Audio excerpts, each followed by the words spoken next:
სმენია ქვის მცველთა გილდიებზე, მასონთა საძმოზე ან ტამპლიერებზე და თუ რა კავშირშია ეს ყველაფერი საფრანგეთთან. დღეს სურს საფრანგეთი დაგანახო ცოტა განსხვავებული კუთხით. გამარჯობა, თქვენ მქვია თამარ მაისაშვილი, ციხელაშვილი, საკმაოდ გრძელი სახელი და გვარი მაქვს.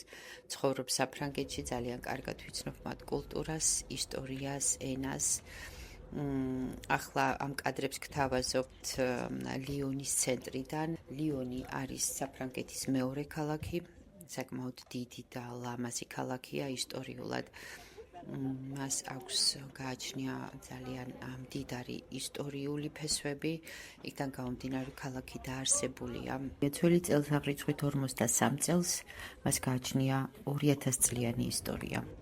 ძველი წელთაღრიცხვით მე-6 საუკუნიდან ეს ტერიტორიები დასახლებული იყო გალებით. გალები ფრანგების დიად წინაპრებად ითვლებიან.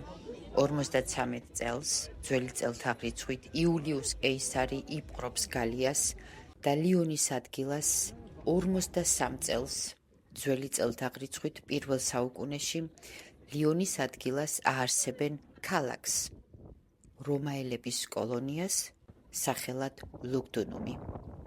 რატომ გესაუბრებოდით ქვის მთლელთა გილდიებზე? ლიონში, ისევე როგორც საფრანგეთის სხვადასხვა ქალაქებში, არის ძალიან მნიშვნელოვანი გოთიკური კათედრალები, რომელიც პირველად საფრანგეთში აიგო. ეს იყო, მაგალითად, ახლა კადრზე ვხედავთ გოთიკური კათედრალის წინა ფასადს. ეს კათედრალი პირველი საფრანგეთში აშენდა 1130 წელს. კათედრალი, რომელიც ლიონში არის და არის ძალიან მნიშვნელოვანი სიმბოლური დატვირთვით, ეს არის სენ-ჟენის კათედრალი. ახლა ვხედავთ ერთ დეტალს, არის გიგანტური კათედრალი, უმნიშვნელოვანესი, არის ძალიან სიმბოლურად ძალიან დიდი დატვირთვით. ეს არის ძველი ქრისტიანული სალოცავები, რომელიც ამ ადგილას იყო მეორე საუკუნეში და სწორედ იმ ადგილას, მაგ ადგილას ააშენეს შემდეგ ეს კათედრალი, რომელსაც ახლა კადრში ხედავთ. კათედრალის მშენებლობა დაიწყო 1175 წელს და დასრულდა 1480 წელს. 310 წელი, 305 წელი გრძელდებოდა კათედრალის მშენებლობა. სენ-ჟენის კათედრალი, ისევე როგორც ყველა დანარჩენი კათედრალი, რომელიც იგივე მე-11-მე-12 საუკუნეებშია აშენებული, სრულიად განსხვავდება მოგვიანებით აგებული ყველა დანარჩენი ნაგებობისგან. სიმბოლოები და ნიშნები, რომელიც მასია გამოხატული, ასახავს უძველეს ცოდნას, რომელსაც მე-12 საუკუნეში მხოლოდ ქვის მთლელთა გილდიები ფლობდნენ. ისინი იყვნენ არქიტექტორები, ინჟინრები და ქვის მთლელები. მათ სათავეში ედგათ ტამპლიერების საძმო. ტამპლიერების საძმოს საფუძველი ჩაუყარა 9 ფრანგმა ბერმა. ამ ორდენზე დადიოდა ლეგენდები. ისინი ფლობდნენ განუზომელ ძალაუფლებას, სიმდიდრეს.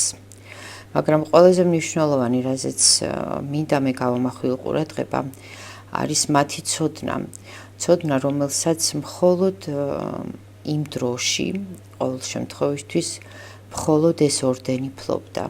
ისინი იყვნენ უბადლო მეომრები, ეზოთერიკოსები და ალქიმიკოსები. არაოფიციალური წყაროებიდან და ლეგენდებიდან მათ ჰქონდათ ატლანტების და ძველი ეგვიპტელების ცოდნა. მათი საოცარი ცოდნა კაცობრიობის ფიზიკურ და სულიერ განვითარებას ემსახურებოდა. მათგან ძალიან განსხვავდებიან დღევანდელი ილუმინატები და მასონები. ტამპლიერები იყვნენ დაჯილდოებული განსაკუთრებული უნარებით, მათ ჰქონდათ მებრძოლი და რაინდული სული. მათ მიერ აღმართულ კათედრალების ცენტრალურ ადგილს ყოველთვის ღვთისმშობელი იკავებს.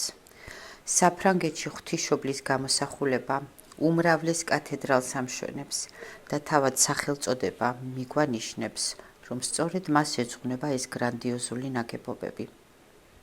შემოქმედთა მიზანი იყო სიმართლისა და მარადიული ცოდნის, ქვის ფორმაში გადატანა.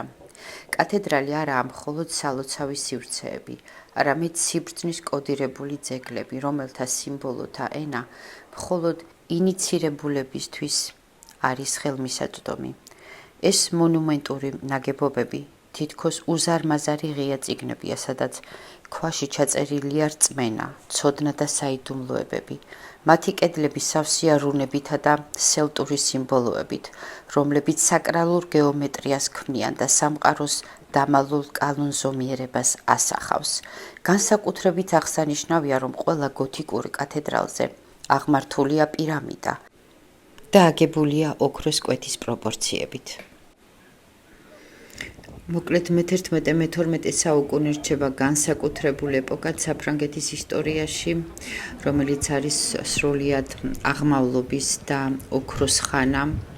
ამ დროს მე-12 საუკუნის საფრანგეთს ყავს განსაკუთრებული მონარქი სანტ ლუი, წმინდა ლუის სახელით ცნობილი მეფე, რომელმაც ძალიან დიდი ღვაწლი შეიტანა სამართლის სფეროში და ის მიჩნეულია როგორც ყველაზე სამართლიანი მეფე. როგორც საფრანგეთში, არ ვიცი, შეიძლება მთელს ევროპაში. მე-11 საუკუნეში აგრეთვე საფრანგეთი, ჯვაროსნები და ტამპლიერების საძმო ხელში იგდებს იერუსალიმს და იქ ყალიბდება ახალი სამეფო, რომელსაც ეწოდება იერუსალიმის სამეფო.